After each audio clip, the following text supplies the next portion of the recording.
Good day everyone, we are presenting Incoterms 2020 Overview. I am Jimena Iboniakie. And I'm Lovely Petrania.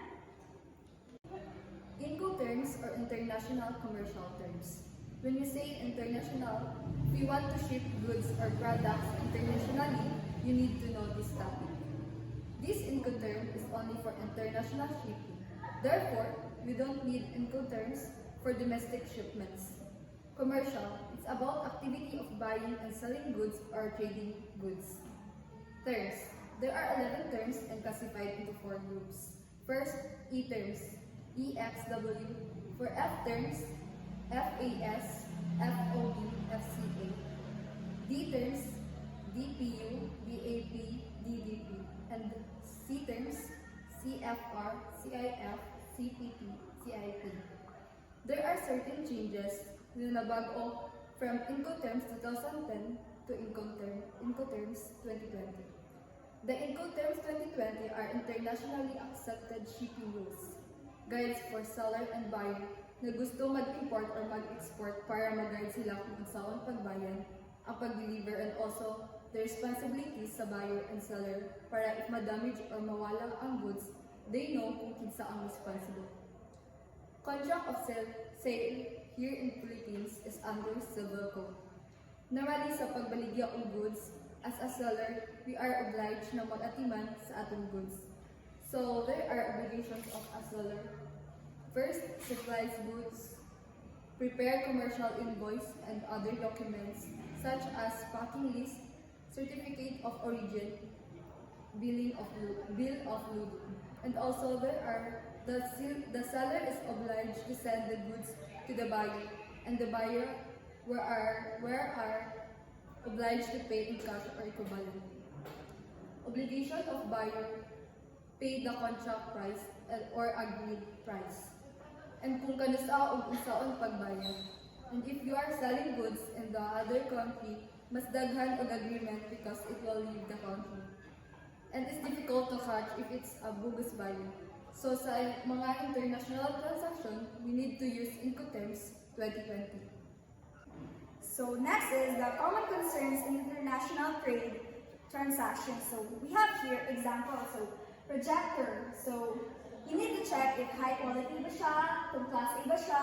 Next is the features and specs, kung how many watts and voltage, and the quantity, kung 100 ba, 200, and when is the delivery, kung asa po ng delivery, and how to pay, through bank ba or letter of credit, open account, or direct remittance.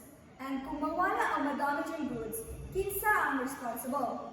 And ang pinaka-concern is pila o kung saan yung kailangan bayaran, and you need to think about this both parties to come up with an agreement. So next is there are 3 agreed terms. So first is purchase. The included terms of purchase is first is cost of goods. So there are 2 terms of purchase na optional lang. Kung i-purchase sa buyer, which is the insurance and the freight. So there are 4 types of insurance: inland insurance, marine insurance, port-to-port insurance, and destination insurance.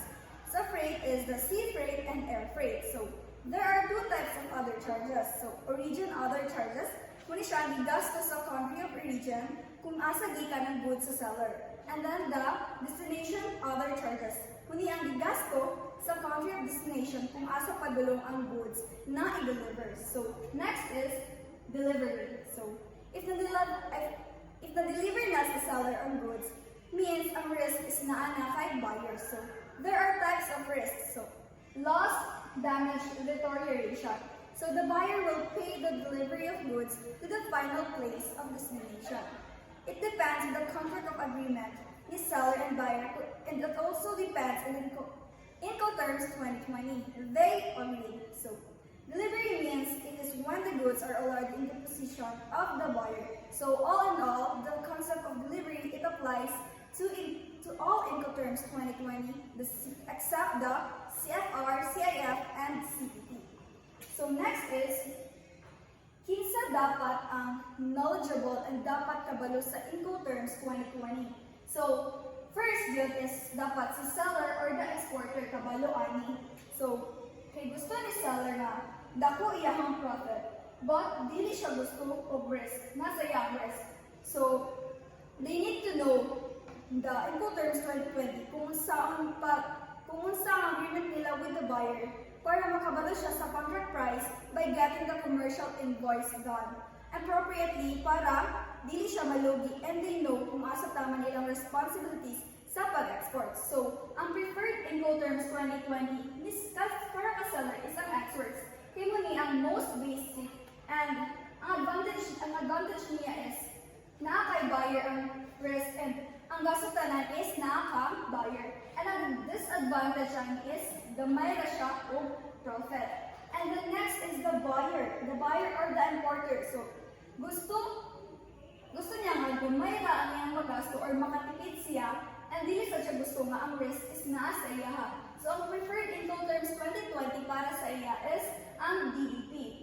So this is the most complete Incoterms 2020. So ang disadvantage lang niya is pricey kay siya man tanan mo gasto.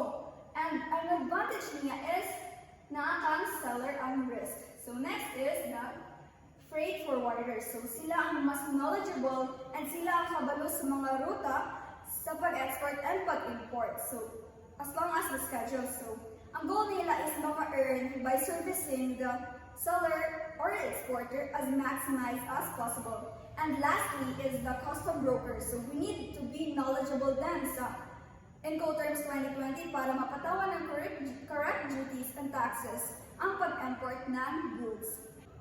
And that will be all. Thank you.